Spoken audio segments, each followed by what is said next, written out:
እውነተኛ ክብር የሚገነባው የራስን ማንነት በመገንባት ነው። ሰዎች እንዲያከብሩ ብቻ አትሞክሩ። እንድትከበር የሚያስችል ሰው ለመሆን ራስህን ገንባ።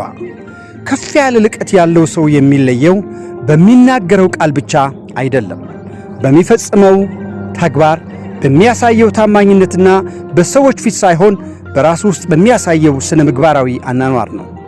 አንድ ሰው ክብርን የሚያገኘው ቃሉን በመጠበቅ በመኖሩ ልክ ነው። ምክንያቱም እምነት የሰው ልጅ ሀብት ነው። ሌላው ደግሞ የሰው ዘርን ሁሉ በማክበር ነው።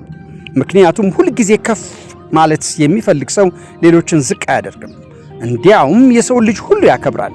ከዚህ የተነሳም በእውነት በእውቀትና በታማኝነት በመስራት የማይደርቅ የሰው ፍቅር ማፍራት የሚችል ይሆናል።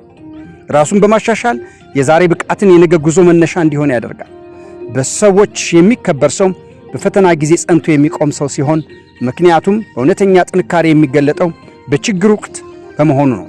ልብ በሉ፣ የሰው ታላቅነት የሚለካው ስልጣንና ዝና ባለው ጊዜ ስንት ሰው በፊቱ ባጎነበሰለት ቁጥር ሳይሆን በሁሉም ሰው ለትውልድ የሚሆን ሥራ ሰርቶ በማለፉ ነው። በመሆኑም ስልጣን ለጊዜው ሊያሳውቅ ይችላል፣ ሀብት ለጊዜው ሊያስከብር ይችላል። ነገር ግን የመከበርህ ምስጢር በሰው ልብ ውስጥ ለዘላለም ሲታወስ የሚኖር ተግባርና ባህሪ በመኖርህ ነው። አመሰግናለሁ።